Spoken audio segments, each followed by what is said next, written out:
The land's already applied to go to 6,500. When they lengthened the runway is when it was being used to, it really kind of exploded. Right. I think the other thing that's critical too is making sure that the funding for 401, the widening of 401 stays on track. I mean, that's absolutely critical to the airport being used as an economic development tool for the county. That's something you're going to see our office push for, is the widening of 401. I've met with DOT. My understanding is that right now the road is funded from the end of the bypass to the airport.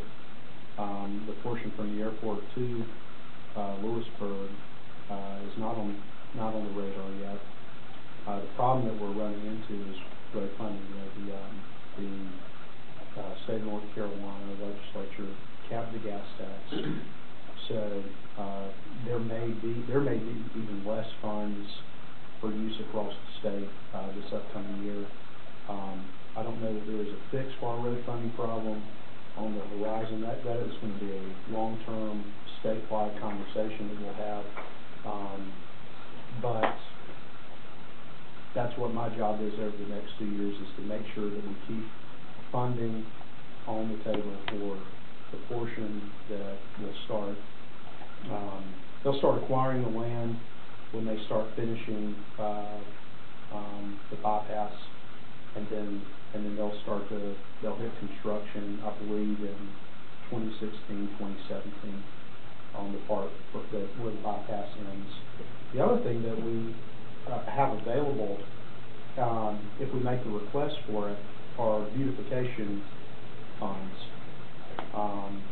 Every project that the DOT reserves a certain amount of their budget is usually 0.5% for beautification. And so, US 1 kind of cuts off a slither of Franklin County, but 401 is your main vein, and it runs straight to your county seat, and it does not have to look like a major thoroughfare for transfer trucks.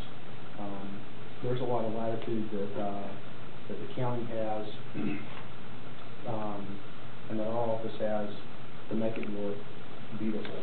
And that's another conversation that we can engage in over the next couple of years in the planning process and the preparation process to really do justice to a road that's going to lead from our state capital to one of the oldest capitals in North Carolina. That's something I want to be involved in. There are very little that the legislature has control over in road building now, as the politics has really been removed from the process. But how the road looks is one of the things that we can help shape.